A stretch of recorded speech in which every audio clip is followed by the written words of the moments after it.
Good morning, everyone. Welcome to Relationship Wednesday on Life and Style. It's a new year. It's 2017. Can you imagine? God has been good. We have crossed over the year. I know so many of us went away for holidays. It must have been a good time for you. If it wasn't, according to you, and I say according to you in capital letters, don't worry. That's why you have a new year, because you can always do things different. You can always make it better. You may have had some loss, some pain, some disappointment, but God has given you a new year. So, and I'm hoping that part of your resolutions this year is to keep it life and style. On Relationship Wednesdays, we are changing things just a little bit. We always start with mandate, and I've got a segment with me of gentlemen. We're going to be talking about dating in love and married in debt. That means people, is it really necessary for you to spend so much, and especially what you don't have while you're getting married, in engagements and in weddings? We'll talk about that. I'll introduce the gentlemen who are with me on set here today, but we have changed something. So instead of Nisamehe, we have a segment that is called Retake. On Retake, I've got a panel of ladies who join the gentlemen later after mandate, just to talk about what we have discussed on Monday. We want to hear the ladies' view, and the men must have the right of reply. So if they don't agree with what the men were saying on Monday, they bring it up on Retake, and the men have got the right to defend their views. Hi, ladies. Hi. How you doing? Well. Crystal, Happy New Year. Happy New Year, Pastor Chris. Happy New Year. How are you doing? Very, very well. What's your resolution, Pastor Chris, the main one? Oh, well, I don't know. I want to do better than last year. I've got so many things. I'm not going to put it on one. You don't want to be held accountable? No. I am accountable, very. I write down everything that I need to do. There's so many. I've got so many goals. I want to write like about 5 books. I've got music to record. I know you don't believe that, but I've got music to record. I've got so many things to do. So I don't want to mention all of them over here. At least Life and Styles, one of your resolutions for Relationship Wednesday is retake. Yeah. That's amazing. I'm excited about it. I'm Me looking too. forward. I'm looking forward to just seeing what we have on Retake. Because you know, most of the time, somebody has an opinion, but they don't get the other person's voice in, right? That's right. Now, Relationship Wednesday is going to take care of that. You have the man saying it, then the woman saying, this is my opinion, and then it's balanced, right? I hope sometimes the women will agree with the man, you know.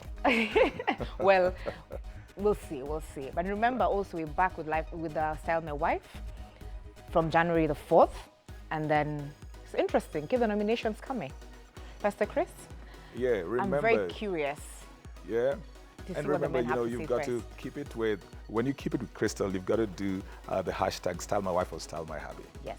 And you can nominate on 077 574747. That's on WhatsApp. Follow us on Twitter at KTN Life _ Style, the same for Instagram. KTN Life and Style, that's for Facebook. What do we have today, Crystal, just for Style My Wife? We have Musa and Emma. All right. Now, Musa and Emma are, I could say they're a young couple because they're married for 5 years. However, Musa feels like, you know, when I got married, I signed up for a young, slim lady. So we are back to Style My Wife. We're back to Style My Wife. And We then have this been doing the Style My Hubby. yes, not really done, but then so we can balance them out, right? All right. And then you're able to see now how it's interesting, Pastor Chris. You're going to see the expectations that the man has when he gets married to a woman, and then the changes that come with marriage, and the man is like, that's not what I signed up for. Okay.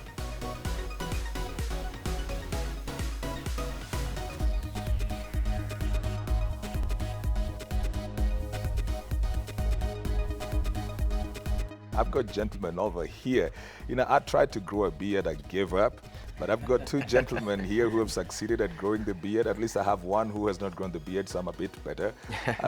We're going to have the introduction right from my father's, Mugambi. Yes. Kindly introduce yourself. All right, good morning. Happy New Year. Happy New Year. Yes, my name is Mugambi Ntega. Right. I'm an actor. That's what I like to do full time, but I also write. You're a professional actor? Yes, I am. Okay. Yeah. Wow. I also write and direct. Book plays? Yeah, both plays and films. All right. I need to hook up with you so that I try. Sure, no problem. I was acting while I was young all the way to campus, then I think I've lost most of it. So you know, a lot of people, that's a story for many people. But I always say you can always start it up again. It's never too late. All right. Yeah. Okay. Do you run your own theater group or? No, no. I used to be part of one that used to work a lot with the church, but I'm on my own now, Okay. freelance. However, I co-wrote a film with a young man called Mbithi Masia that's going to be premiering towards the end of this month. It's already won lots of awards abroad, so we're looking Wow. forward to bringing it back home. That's why I gotta hook up with you. Yeah, it's called Kati Kati. Look out for it. All right. Yeah. All right. Then next to him, the gentleman in the black T-shirt, Ray. Yes. Good morning. Good morning to you. Welcome to Mandate. Well, thank you very much. All right. Happy New Year to you Happy New Year. and to the show. Yeah. My name is Ray Gitonga, as you had mentioned it. I'm a talent manager, actually in the creatives field. What do you mean talent manager? I You find manage. people like me who are trying to do something and then, Yes, Okay. things of that nature. All right. Yeah, also I'm a marketing executive. All right. Yeah, and also I'm a commercial model. Okay. Yes. Wow. A commercial model. I'll talk to Crystal about that later. All right, then I've got Raymond. Yes. Yeah. Welcome to Mandate. Thank you. Right. Thank you. Happy New Year. Happy New Year to you My too. name's Raymond Musonye. Okay. I'm an evangelist with the Nairobi Christian Church Okay. and a youth pastor as well. All right. And I'm very, very privileged to be here on this So show this today. this must be very interesting for you Yeah. if you're a youth pastor. Yeah. We're talking about, people are dating in love. Yes. But then when they get married, Yes. they're in debt. Yes. You're married yourself, right? Yes, I'm married. Ray, are you? All right. No. Okay. No, I'm not. No, I'm All not. right. I know Gitonga, we spoke before the show, and he's not. So, what do you think about this? Like, people date and they're in love, then when they're going to get married, they feel the need to get into so much debt. What brings up this? There are so many reasons why you find young people who are so excited about marriage, but then they end up in debt because they want to please the trends. There are so many trends of people having big weddings. Yeah. And you find these young people under pressure to want to please their friends, to want to please the girl, the lady getting married. And you brought up that I was going to ask the Yes, gentleman, yes. is wedding a man thing? I mean, whose day is a wedding day? Is wedding a man thing? Okay. In my opinion, Yeah. I honestly think it's the ladies' day. Is a ladies' day? Yeah. So, Because even when you look at it from the point of before you get to the ceremony, there's so much attention on the lady yeah. that it's basically her day. It's there's, her day. There's so much attention on the lady, like how does she look? Where is her dress? Does she have the right shoes on? It's basically about the lady. The man, for the man, it's more of like, oh, okay, I'm the curtain raiser, but the event itself, you're the Is a lady. showstopper. Do men feel like that, Mugambe? Do men, going into a wedding, do men feel like that? Like, you know what, this is not for me, but I'm doing it for her? I agree with what he's saying. I mean, I think the lady is the star of the event. She's like the belle of the ball. I think the wedding is about the bride and the parents of both the bride and the groom. It's their wedding first. The dude, I think, would be a bit of like a supporting character. If you had credits going, his name would like come fifth or sixth. So as much as he's still involved in it, I think a lot of the stuff that we see has come down to what the lady decided. That's why we'll hear about the term bridezilla.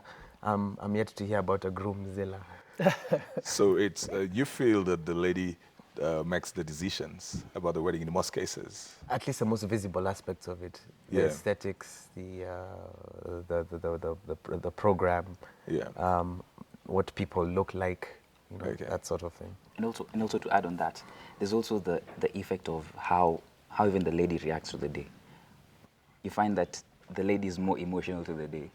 So you can tell really deep down whose day it was. But They cry, some of them cry. You don't see men dancing cry. nowadays, man. Okay, yeah. And I've seen a few of them who cried. Yes. Ah, okay. Yeah, I join weddings. I'll Okay. tell you the truth. I've seen those who, while waiting over there and seeing the lady walking down the aisle, tears come down. Yes. Oh, wow. Yeah. In fact, I would beg to differ just slightly with what the men are saying, just on that note. I think we also have some men who also want to be part of the wedding, and they also contribute quite significantly. So it's not just a ladies' show. I think it's also a men's show. But I think most men would also be quite cautious because of the pocket. So that's why they easily would want to say it's a ladies' show. But okay, that brings up a very good thing to talk about. Like, Yes. who funds weddings? Who should? I think it should be a collective effort.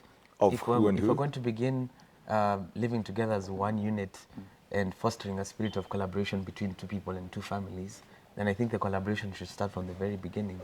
If there's one gripe I have with the traditional way of doing things is that a lot of the burden might be put on one side of the family, yet you're going to have to pick up this new family culture that involves a lot of Which people. side of the family usually carries the greater burden? From my experience, usually it's the one The that has more gentleman's money. side. But don't you think that is justifiable, because it's the man who went to ask for the lady to come, so he has got to prove that he can take care of this lady. Don't you think it would be unfair at the onset to require of the lady to be an equal partner when you asked her to come? I think most times, just from what he said from the tradition, you find that the man's family are even required to give some dowry. So it gives that perception that that whole budget should come from the man's side. And that leaves the lady out, which There are I don't think cultures should be where the case. women give dowry, like in India, you know. It's such a great culture, maybe that message. And also, you know, fall. from a biblical Yeah. point of view, like I'd rather Yes. use. In the Bible, it says that the man is basically the head of the house. Yes. So being that he's the head of the house, you have a lot of responsibilities Exactly. bestowed upon you, and with that, I don't think men should really be panicking as much. It's something that they should know from the word go, that they're expected to somehow provide more than the lady. Yeah. So you're not even into the 50-50 stuff, right? Okay, That it can work, but I think the man should do like 60-40. Yes. it should be 60-40. Yeah, just to show that, you know. But who exactly should fund? Because we're talking about the weddings, Yes. the engagements. Yes. We're talking about that. Who exactly should fund that? Because that is where the problem begins, where people get into debt. If I am earning, for example, if I'm earning 100,000, Yes. what should be my fair budget in a wedding? As a youth pastor, Yes. if I came to you and you're Yes. my pastor, I want to Yes. get married, and Yes. this is what I earn. Yes. What should be my fair budget? I think it's very important for any man who wants to get married to look at what they have and know that they have a bigger role because they're going to become the head of the house. And you can't be the head of the house without just knowing that it's your responsibility. And so I would say you need to be ready to give more than what the lady would give. You guys are still not answering me. I'm still stuck at Yes. who bears, because people form committees. Yes. Yeah. People go to their friends. You've talked about families, but I know people form committees. They go to their friends. They try to raise money for the wedding. What's your thought about that? I think it should. I think we should apply the same aspects of financial wisdom to a wedding as we do to our other aspects of life. We all know don't live beyond your means, for instance. I don't think it makes sense for a married couple to return from their honeymoon and then start working out how to get out of debt because they had this lavish wedding. Surprise, surprise, none of the guests at the wedding who Instagrammed and took selfies are going to contribute to getting you out of that debt. And I think it's a really... For them, after the day is gone, they've moved on. Yeah, exactly. They're probably Exactly. going to the next wedding. Yeah. By the next weekend, they're already at the next wedding and yours becomes old news. You're now stuck with a marriage where you're going to have to deal with debt. I have no idea how someone who's earning 100,000 bob, I don't know how much they should put in. But if from the moment they got down on one knee to propose and he was putting, 20, 30 G's aside towards the wedding and has a nice figure towards the end, I would respect him for that. Now, the one thing that I could agree with in principle, but I know doesn't always work out in real life, is the guy contributing more money to the home, because I know lots of people whose wives are earning more than they are. I don't know what that person will do in that regard if we keep putting this mantle of you're the head of the house and therefore you need to come with more money. That's probably I think impossible. that usually mostly doesn't work when the pressure is put from a point of duty Yes. more than somebody feeling the need for responsibility. Exactly. I love to say that, passion should wake you up, not duty. And I think that that should work even with relationship, that the love that you have for this person should drive your decisions, not necessarily the duty. So you meet your obligations because you love this person and you want to take care of them. Because when people are dating, it's never you're the head, so you do this. No. It's the love. Yes. Yeah. So the man is trying to prove, I'm a man, I love you, and you're this important to me. So they do the gifts, they do that. It changes when people get into marriage. Yes. Then it shifts now from relationship to rules. Yeah. And it becomes more of a burden. So I'm not really a believer in that. But Raymond, tell me, okay? Just to add on that though, I'd say generally the society just views a wedding like a very ceremonious day where we come and we're happy for these two people. But at the same time, there's also an aspect of it being a financial burden to the same individuals. So with that in mind, I think some of them just come and contribute just towards reducing that financial burden for the couple in like a polite way, almost like a gift indirectly for, we want you guys to have a very good day and, commemorate your love, and just like that. I've seen people who, I don't know much about that because when I wedded, I didn't have a committee. I had a committee of two, myself and my wife. I didn't want any. I thought that this was something I was getting into consciously, and I wanted to be responsible right from the beginning. Sure. But I've seen people go farther, even to the place where they want people to buy certain kinds of gifts Yes. for them. What's your thought about that? I really would not encourage someone to get into that. Is that putting too much on people? Yes. I think like one of the things that is like a trend, every wedding plan, you see there's a committee and you find people are put under pressure to contribute and it's not their wedding. Yeah. And it's gotten to a place where people don't love committees. In fact, people miss those committees, yet someone needs to have a plan and learn to live within their means so that when you're planning a wedding, you don't have to have this big budget and have the whole community contributing that for you. Right. When you can have something that is within your means and have maybe a committee just help you to play the roles, not to give you the money. So what part of the wedding really is the costlier part? The reception, the glamour, the show and tell, the pomp. I've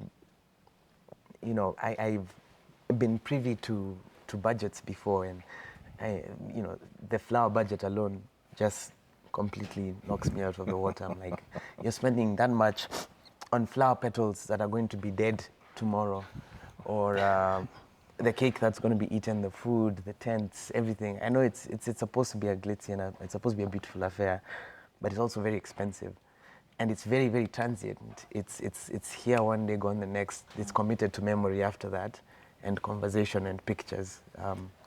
I think that's where most of the money goes.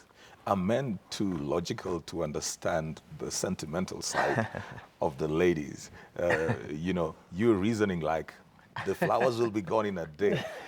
And yes, she knows that, but there is something about that flower to her.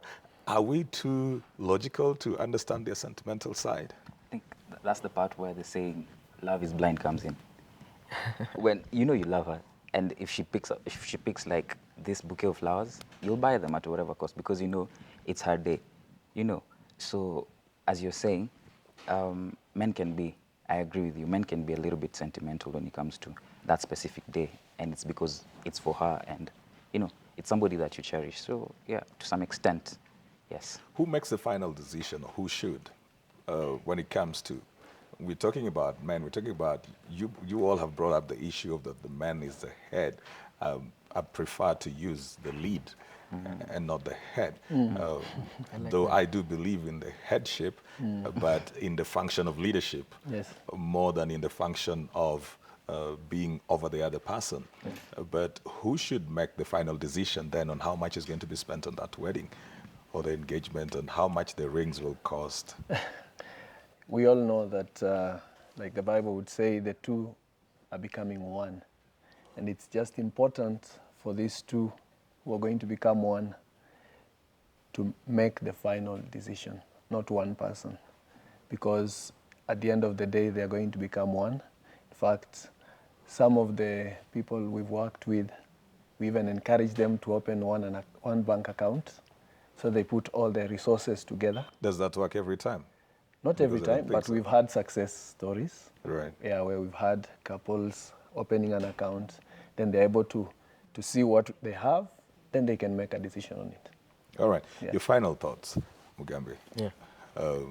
on the topic. Your final thoughts. As I'm glad that you brought up logic versus sentimentality, and just like he said, I think it's two people, two brains, two energies, two temperaments coming together. I think the successful weddings are those where everyone has had a chance to get their word in, get their contribution in. Everyone has been listened to and respected. Compromises have been reached, and above all, good wedding leading to a good marriage. I think the marriage is the thing that we really need to be paying attention to more than the wedding. Right. There's too much hype around weddings now. Yeah. Not enough hype around marriage. Okay. And sometimes the case is that after spending so much on the wedding, the marriage doesn't last. Yeah. Fortunately. Your final thoughts, Ray? Okay. In my view, from the point where these two are dating, I think people should be open about, their financial status. And so that, when I'm dating you, I know this is who you are and this is where you reach, so that I cannot have certain expectations when it comes to marriage, because that's a whole other ball game. So once you're open and you're honest from the point of dating, even when it comes to, main events like the marriage, there's not so much pressure on the man or the lady because both of them know their expectations. And as long as these two people are happy, I really don't think the ceremony can go wrong or, their marriage life. Okay. Raymond? I think my final words is to talk about patterns. We have patterns in the world today, and even in Kenya today, there are patterns we call trends of different things. And even in this wedding, what we are talking about right now, there are patterns right now where everybody wants to have a big wedding, big shows, and big gifts, big cars. But we need to realize that they come at a cost. And a couple has to sit down and ask themselves, are they able to afford all that? And if they're not able, they need to learn to actually live within their means, because there's life after the wedding. Everybody will go, and you'll be left with a debt. So you'd rather be left with the resources that can help you continue moving on. Okay. And Yeah. since you're a pastor, I'm going to throw this at you. Yeah. You're talking about living within your means. Yes. So when you speak to your congregation, where do you throw faith at? Because some people will tell you, That's the a good people who will question. Yeah. say, Yeah. faith. Yes. So they go beyond their means. Yes. Yeah. It's good to have faith. And in fact, the Bible says we live by faith, not by sight. But also, the same Bible says we need to be wise. Yeah. And I think it's not being faithful when you spend beyond your means. It's being faithful when you see what you have and you look forward to have a greater time even with what you have, hoping that God can make it great. All right. Yes. Okay. This is mandate. The men are talking. And they're telling me that the wedding generally is about the lady. But you know that this conversation is not stopping now. This is the different thing about 2017 and Relationships Wednesday. We will be getting back on Retake, where we will be talking about the same, but then the ladies are going to join us and just give us their view about that. You keep the conversation going, though, on Twitter. KTN Life and Style is the hashtag. Follow us on @KTN Life_Style, both for Twitter and Instagram, KTN Life and Style. You could also follow me on my personal Twitter handle. That's @CJ Atemo, Chris Atemo on Instagram, and Chris J Atemo on Facebook. If you want to send your text, 22840 is our text message number. And on WhatsApp, 0700574747. That's if you want to send your messages on WhatsApp. Remember, even to nominate your hubby or your wife for Crystal, Style My Wife or Style My Hubby, you do that. You use the 0700574747. You want to be part of the panel, do the same. Just send us a message. Sometimes you're feeling like, I would have said something in there. We want to have you come and have your say over here. So 0700574747. We're going on a very short commercial break. I'm not going to give you my thoughts right now about this till I hear what the ladies have got to say and the gentleman's right of reply on Retake. So don't go anywhere. See you shortly on the new segment, Retake. Men are not really examining themselves. You have to profile yourself and really need to know who you are. Who are you as a person? What are your capabilities financially and in all other areas of your life? Yes, I think that we always need to be held to a higher standard. But I think the standard that we should be held on to is not, again, something that's, it's not the trend. I personally would love someone that always steers me towards the more everlasting stuff, towards love, towards passion, towards excellence.